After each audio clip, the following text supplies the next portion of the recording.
विद्यार्थी मित्रांनो, आता आपण एक खेळ खेळणार आहोत. रोज एक वेगवेगळा अंक घ्यायचा. उदाहरणार्थ आजचा अंक आपण 15 घेतला, एक घेतला, 15 घेतला, किंवा आपल्याला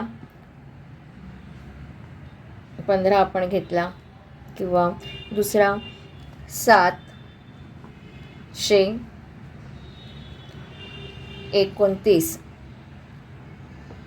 729 हा अंक आपण आजचा घेतलेला आहे. तर यावर आपण विविध प्रकारची उदाहरणं सोडवू शकतो.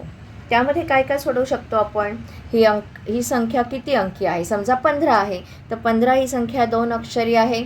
सम आहे की विषम आहे? मूळ आहे की संयुक्त आहे? तिची दुप्पट करा, पाचपट करा. पुढील 2 समसंख्या लिहा, पुढील 2 विषम संख्या लिहा, पुढील 2 क्रमागत संख्या लिहा. त्यांची बेरजेच्या स्वरूपात आपल्याला 15 लिहून दाखवायचे आहे. 10 + 5 = 15, 9 + 6 = 15. वजाबाकी कोणाची आपण 15 लिहू शकतो.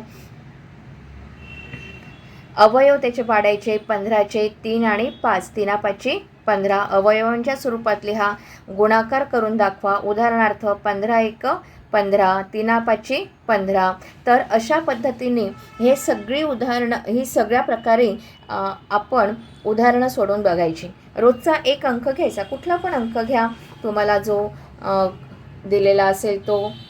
समजा 438 आहे, इथे बघा तुम्हाला 243 आहे. तर हा अंक तुम्ही रोजप्रमाणे बदलवू शकतात. आणि हा जो पेपर पॅटर्न आहे तो पेपर पॅटर्न रोज सोडवा. म्हणजे तुम्हाला सगळ्या प्रकारच्या संख्या समजतील. समसंख्या, विषम संख्या, मूळ संख्या, आणि त्यांचा चांगल्या प्रकारे अभ्यास होईल. तर अशा अंकांचा गेम आपण रोज खेळायचा.